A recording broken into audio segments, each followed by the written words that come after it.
we are in the house of Chef Sara. Yes. Exactly. So let's give her a hand. She's and she's the Airman Phillips right there. Yes.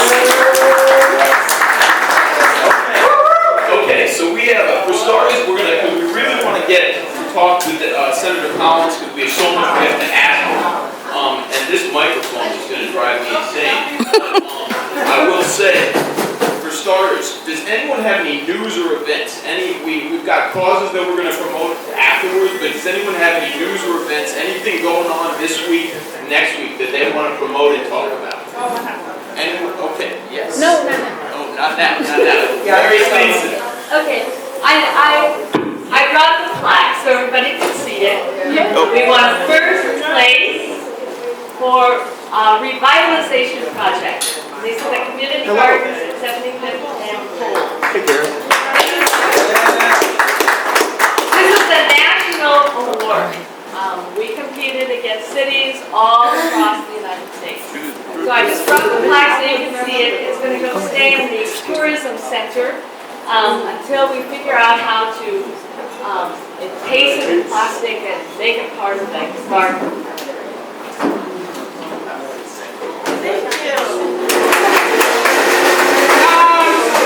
Were there any other announcements?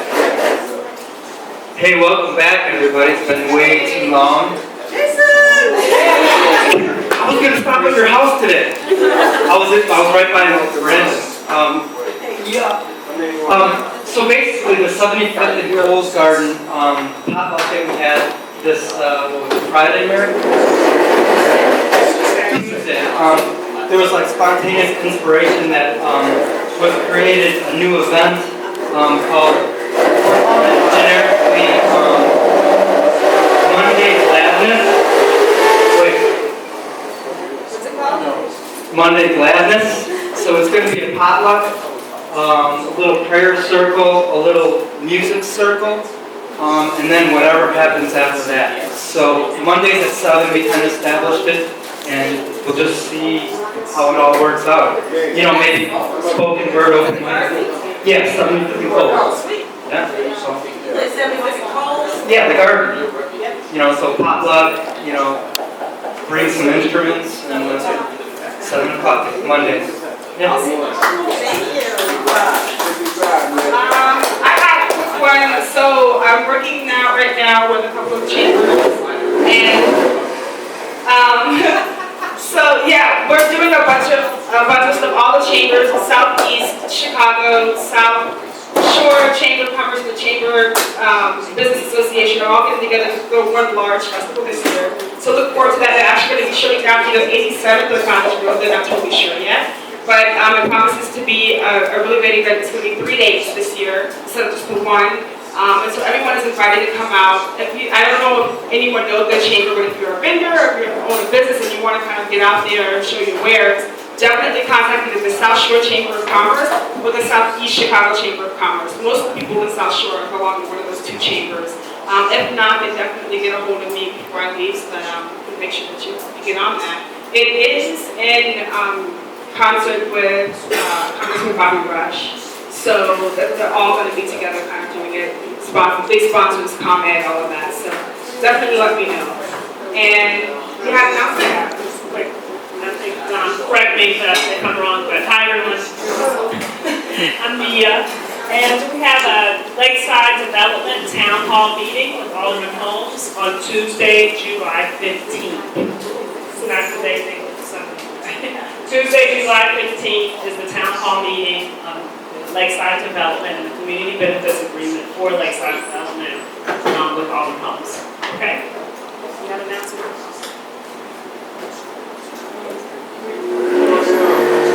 Where is it, Mia?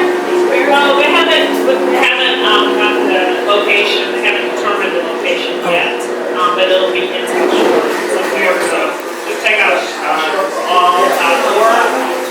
The calendar on our website. We'll be posting that information as soon as we have it. And what's your web address? SouthShoreForAll.org. Well, I heard that Lakeshore Development, they're going to have open house tomorrow night. Yeah,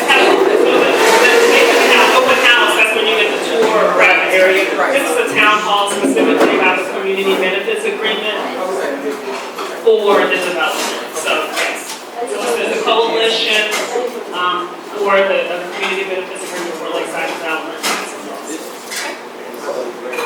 Excellent, so that's all good stuff. I guess we're gonna kind of move along, and I'm not totally sure if we're ready. Are we ready? I'm not speaking, I'm having a conversation. Yes. A dialogue with the constituents of South Shore. I reside,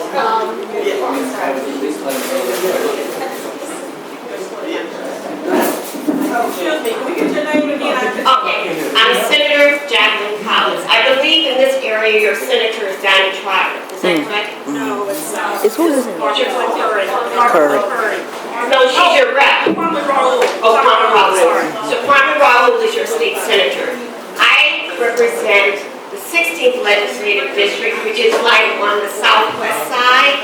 So I run basically, I have a little bit of West Inglewood, Ashburn, Auburn Gresham.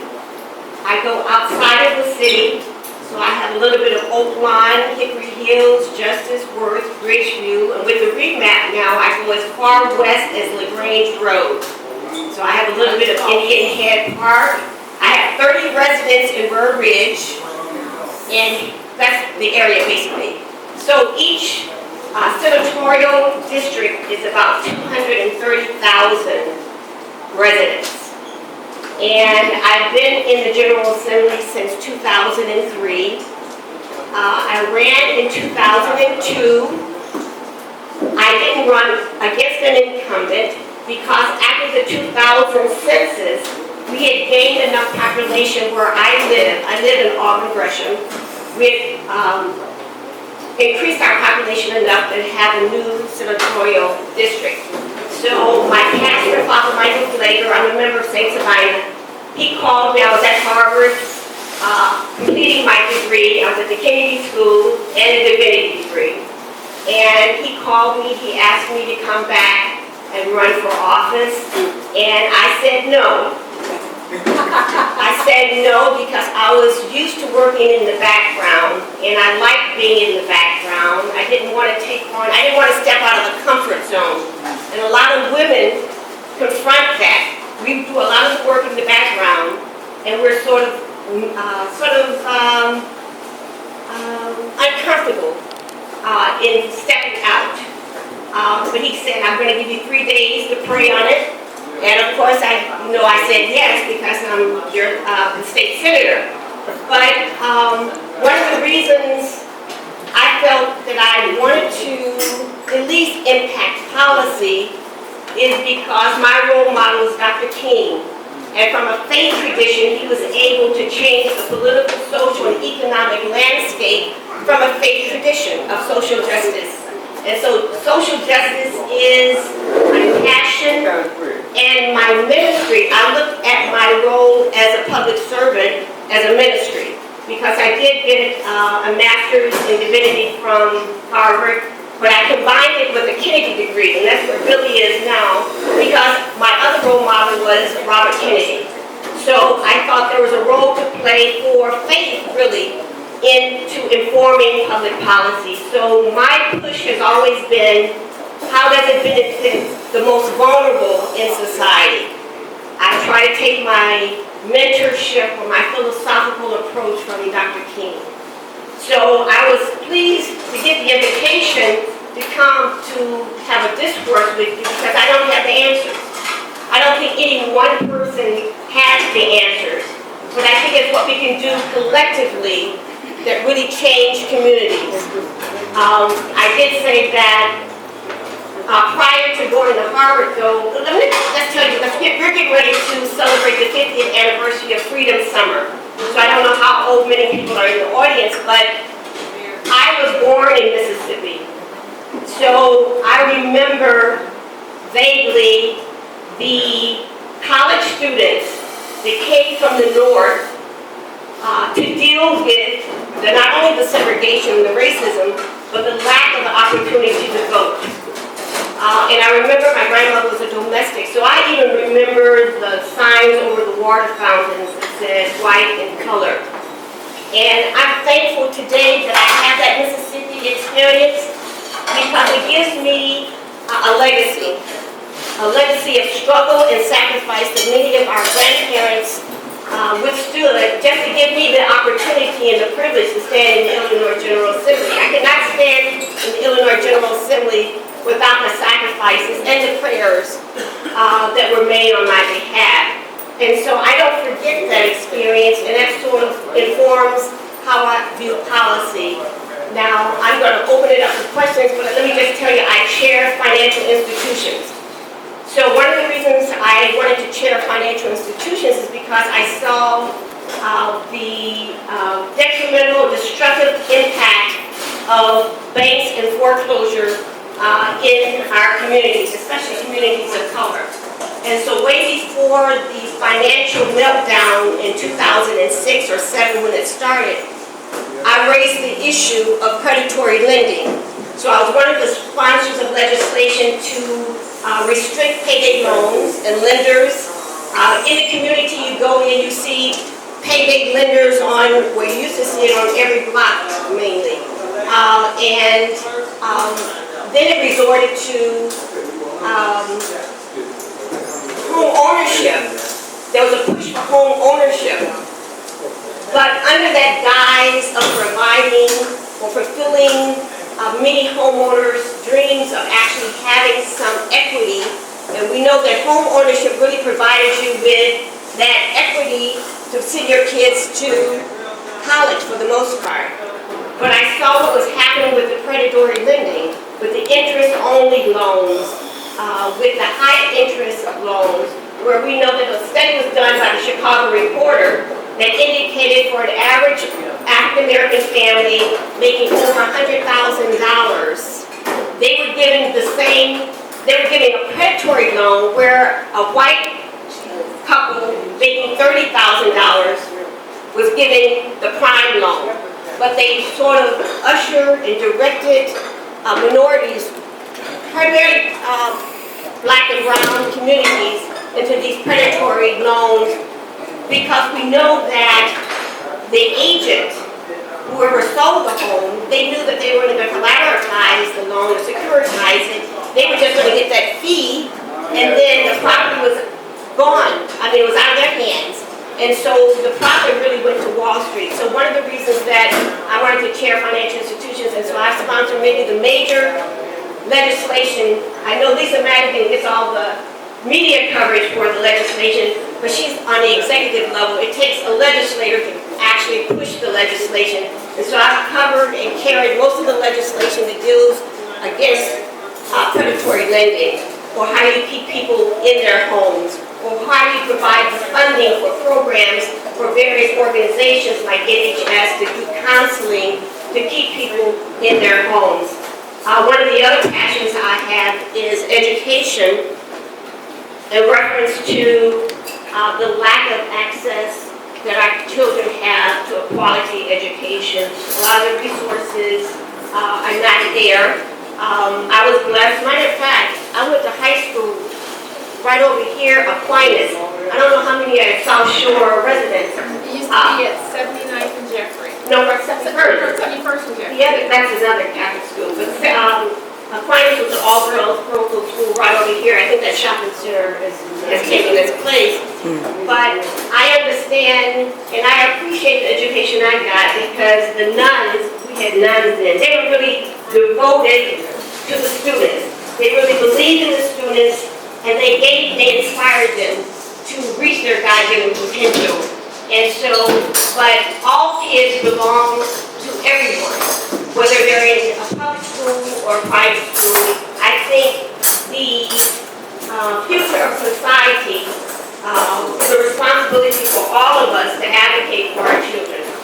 And so as a legislator, I advocate for them through policy. One of the sponsors, we're going to sign tomorrow, the minimum wage resolution. We're not able to get the minimum wage legislation through the Senate, but we did get a referendum. It's going to be on the ballot, asking the public how they feel about minimum wage.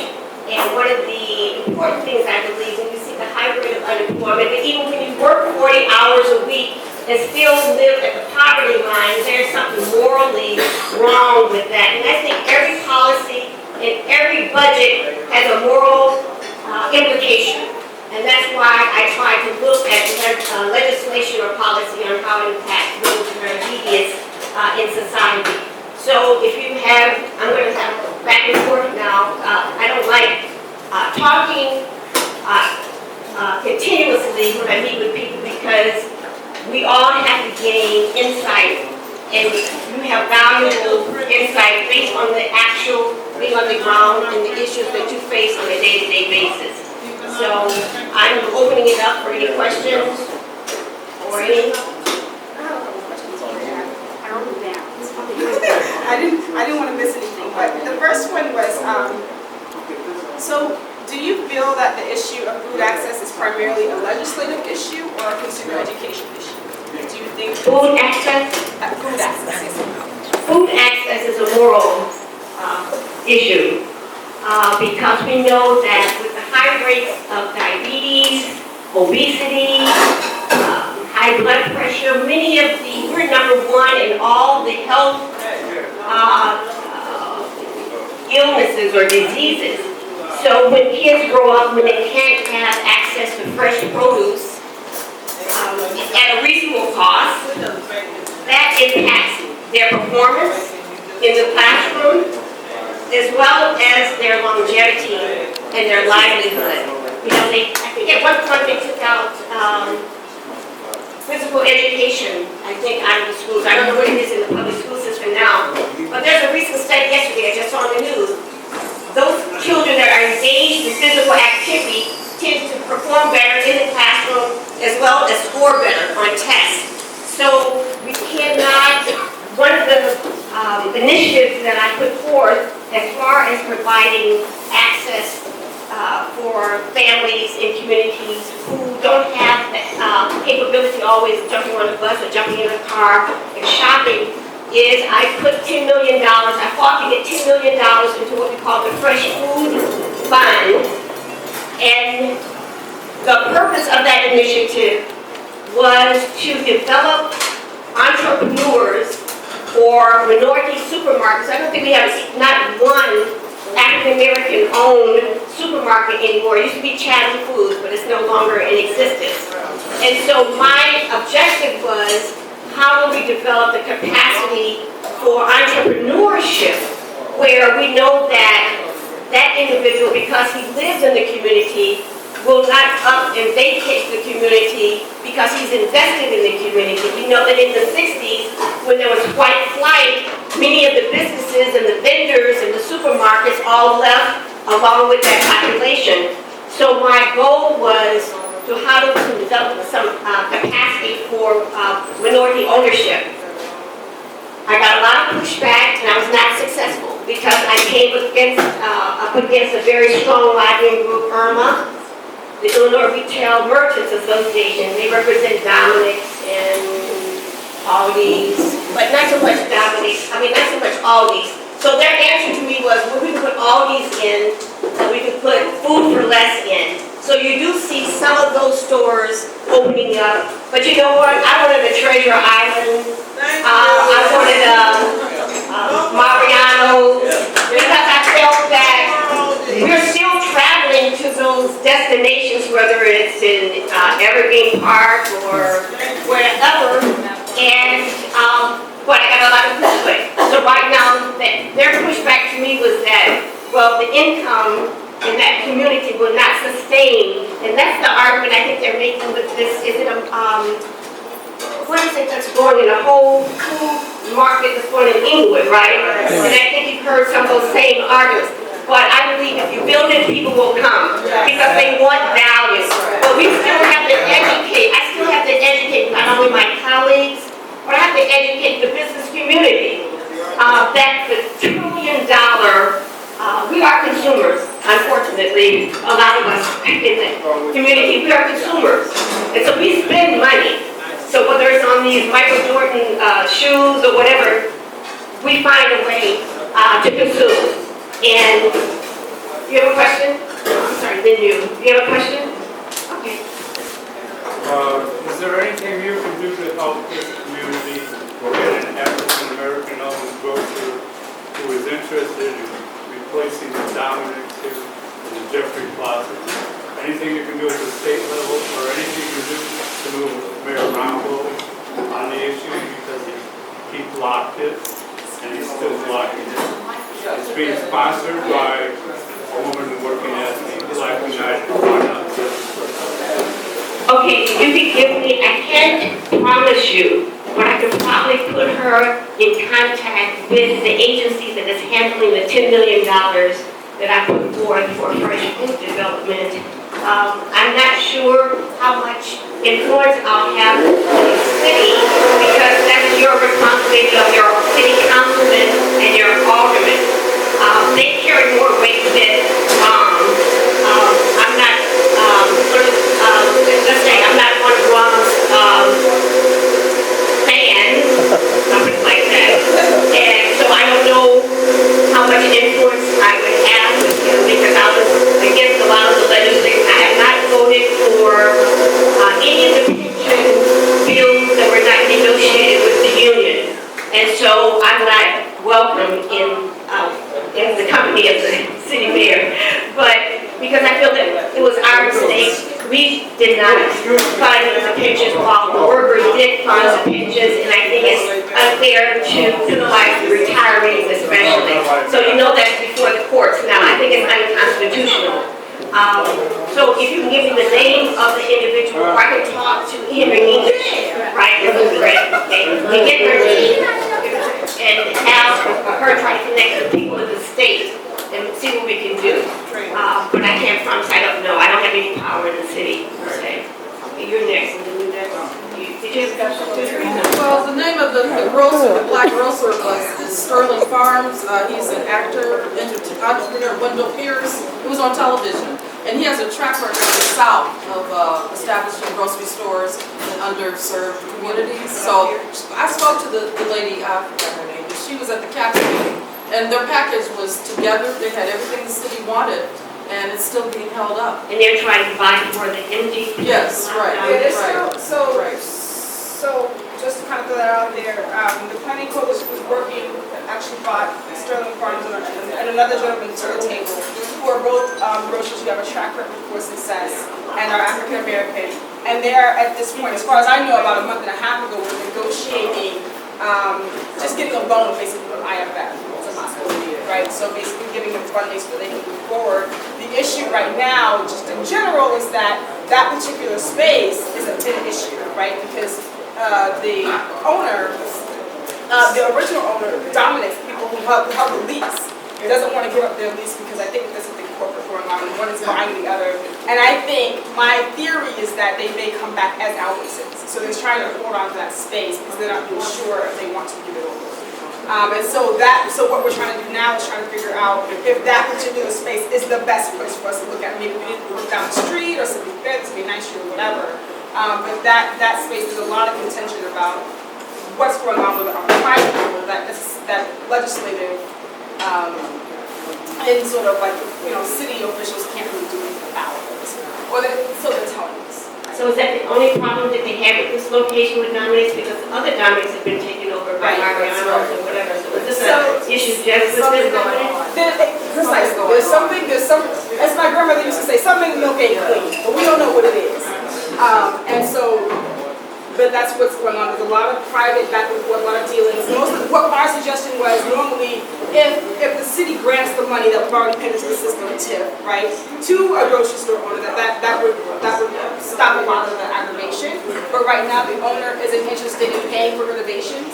And so the person who would come in to assume the space is basically like, well, I have to put in $8.2 million or something like this in order to even make the store operate, right? And so normally in those situations, the city will say, okay, here's $10, $12 million in TIFs, go for it, good luck with that. The city, for some reason, is withholding that from us. So who brought them to the table? Was it Harrison or Holmes? It was actually the planning coalition. A group of citizens here in South Shore who were negotiating between the city and Harrison to bring them together. So I'm glad you're saying this is why it's important for us to communicate with each other, is because the money that I gave, the $10 million, is being held by IFF. So I need to know that, have that information, because I will write a letter in support of, in conjunction with the alderman, in conjunction asking them to at least give them an opportunity to bid for it or whatever. But I mean, that's important to know. I did not want IFM to have the money, but my hands were tied because there was some affiliation with the governor and Jerry Sturmer, who's now, well, it was the chief of staff. But anyway, the relationship. When you get into a certain level in government, you find that there are relationships. And many of us have not been able to form those relationships because the doors have not been open for us. And so the money went to IFF, but I've since learned that there's another black facilities foundation, and the name escapes me, but we're trying to give money now to them, at least the Senate Black Caucus.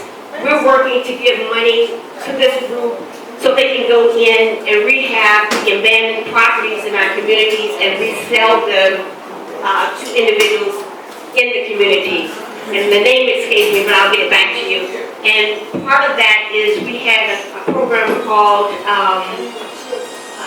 urban weatherization. And then at CBS, we're setting up a trade school.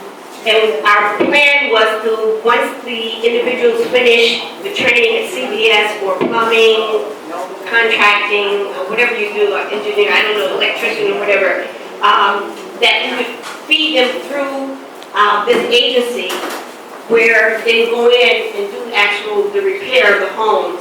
And so it's all kept within the community. So we're fighting. Unfortunately, sometimes we have to fight with our own members. I'm talking about our House members. Let me just say, for the Senate, the Senate Black Caucus is 10 of us. And we work very closely together on issues that are important to our constituency. And so we were the ones that were able to get the money for the weatherization program. And we were trying to use that. We got, I think it was it was like $700 million in the program.